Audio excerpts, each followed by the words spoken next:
guys, it's Joel, and I wanted to do a book review today of a book called Gardens by Pogue Harrison. Pogue Harrison is one of my favorite authors. I really love a book that he did called The Dominion of the Dead. He also did a book on forests called The Gatekeepers or Gateways of Civilization, and another book called Juvenescence. He's an Italian linguist professor, and he tends to write things that are sort of philosophical meditations on an idea.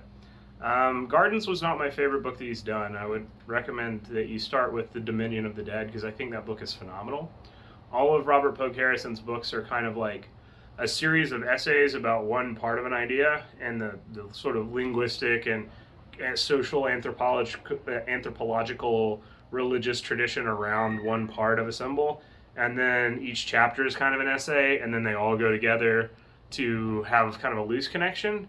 The Dominion of the Dead is structured that way too, but I think it works because they're talking about, in the Dominion of the Dead, death being the ultimate sort of motivator behind the human condition for us to be creative, also kind of be neurotic, and how that manifests through architecture, through language, through art, through human relationship dynamics and culture.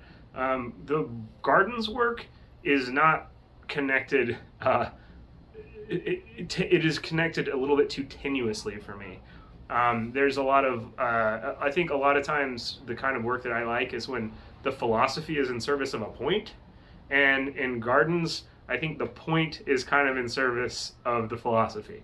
That he is maybe just, it feels to me like he is just bringing up some aspects of a garden so that he can talk about all of these different philosophers that he kind of likes and their ideas, but it isn't servicing the point of garden as a metaphor and symbol. Some of the connections kind of made me squint a little bit.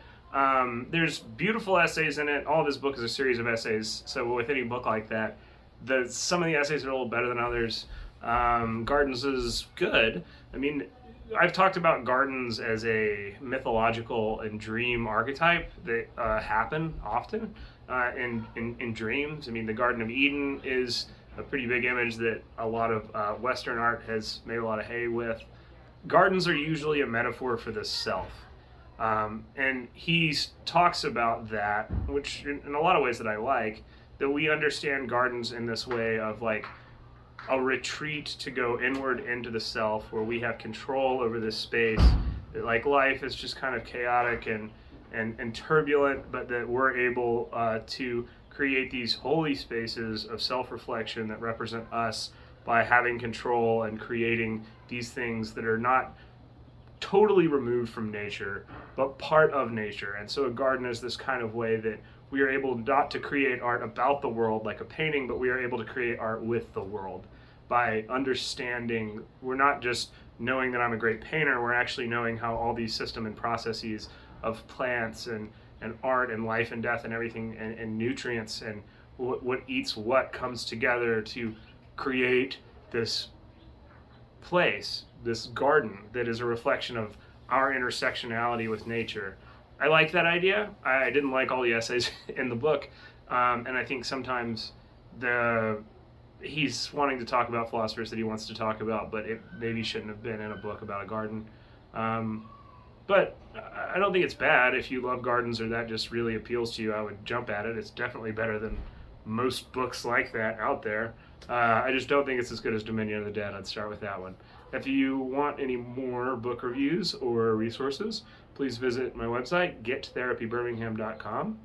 Again, that is gettherapybirmingham.com. Thank you so much, and leave a comment if you have a question.